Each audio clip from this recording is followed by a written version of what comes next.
नमस्कार दोस्तों, उम्मीद है आप सभी अच्छे होंगे। हमारे channel dog breed info share में आपका स्वागत है। इस वीडियो में हम एशिया के उन प्राचीन नस्ल के कुत्तों की जानकारी दे रहे हैं जो सदियों से अस्तित्व में हैं, लेकिन इनकी पहचान और प्रसिद्धि अन्य कुत्तों के तुलना में कम या नहीं के बराबर है। यद्यपि कि इन सभी की अपनी विशेषताएं हैं, लेकिन इन्हें आज भी आवारा कुत्तों की श्रेणी में रखा गया है और इनकी उपलब्धता भी अपने मूल निवास तक ही सीमित है। इनमें से अधिकांश सेमीवाइल्ड कुत्तों के तरह स्वतंत्र रूप से गांवों और शहरों में घूमने वाले कुत्ते हैं, जो इंसानों द्वारा छोड़े गए खाने या छोटे शिकार पर निर्भर है। सबसे पहले थाईलैंड के नेटिव डॉग से शुरुआत करते हैं। जब भी यहाँ के कुत्तों की बात होती है तो पहला नाम थाई रिजबैक का आता है, जो थाईलैंड का राष्ट्रीय कुत्ता है और थाईलैंड से ज्यादा अंतर्राष्ट्रीय स्तर पर प्रसिद्ध है।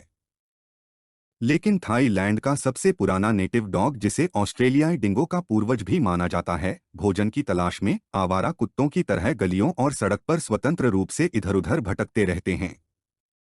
इन्हें थाईलैंड या किसी अन्य देश में भी एक अलग नस्ल के रूप में मान्यता प्राप्त नहीं है और समय के साथ ये अन्य नस्ल के कुत्तों के साथ मिक्स होकर अपना अस्तित्व खोते जा रहे हैं। फिलहाल पिछले कुछ वर्षों से थाईलैंड में इन कुत्तों के प्रति लोगों का आकर्षण बढ़ा है और इनका 3 रंगों के मिश्रण वाला टाइगर स्किन कलर का डॉग डिमांड में है। भारत के परियाह कुत्ते, जिन्हें देसी कुत्ता भी कहा जाता है, भारत के सबसे पुराने नस्ल के कुत्ते हैं, जिन्हें दुनिया के सबसे पुराने और प्राकृतिक रूप से स्वस्थ कुत्तों में से एक माना जाता है। ये भारत के सभी हिस्सों में गांव, शहर और मेट्रो सिटीज में आसानी से मिल जाएंगे। ये स्वतंत्र रूप से जीवन बिताने वाले कुत्ते हैं, जो एक अच्छे पालतू भी साबित होते हैं। इन्हें अर्ध जंगली सेमी वाइल्ड नहीं कह सकते, लेकिन कुछ कुत्ते पूरा जीवन सेमी वाइल्ड कुत्तों जैसे ही स्वतंत्र जीवन बिताते हैं। चिंतामणी कुत्ता लगभग 1400 साल पुरानी बाली द्वीप के चिंतामणी पहाड़ों से उत्पन्न कुत्ता है। यह मूल बाली नस्ल और चीनी चाउ चाउ का मिक्स है, जिसका प्रजनन लंबे समय से किया जा रहा है। इनके बाल घने लंबे, पंखे के आकार के, सफेद, भूरे या काले होते हैं। इनके बालों के आधार पर इनकी नस्ल का नाम दिया गया है। इसका मूल नाम बाहासा में कुलुक गेम्ब्रोंग था, जिसका अर्थ है झाड़ीदार कुत्ता।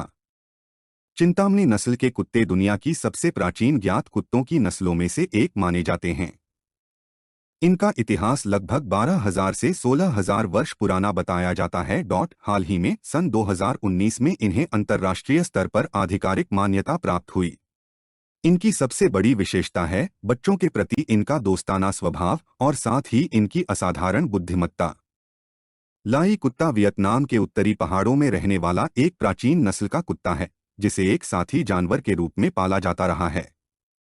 इसे इंडोचीना डिंगो भी कहा जाता है। यह नाम वियतनाम की सभी स्वदेशी प्रजाति के कुत्तों के लिए अस्पष्ट रूप से इस्तेमाल किया जाता है।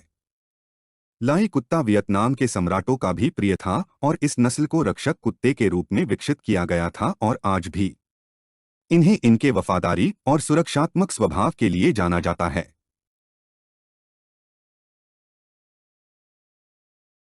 द श्रीलंका के मध्यम आकार के शिकारी कुत्ते हैं। इनकी नस्ल का कोई स्पष्ट इतिहास उपलब्ध नहीं है, लेकिन आमतौर पर यह माना जाता है कि ये कुत्ते कादर कुत्तों और आदिम भारतीय कुत्तों का मिश्रण हैं। कुछ लोगों का मानना है कि इस नस्ल का विकास लगभग 4500 ईसा पूर्व हुआ था, जब श्रीलंका के वेड्डा लोगों ने शिकार के लिए इन कुत्तों को पालना शुरू किया था। इस वीडियो को देखने के लिए धन्यवाद। कृपया इस वीडियो को लाइक करें और चैनल को सब्सक्राइब करें।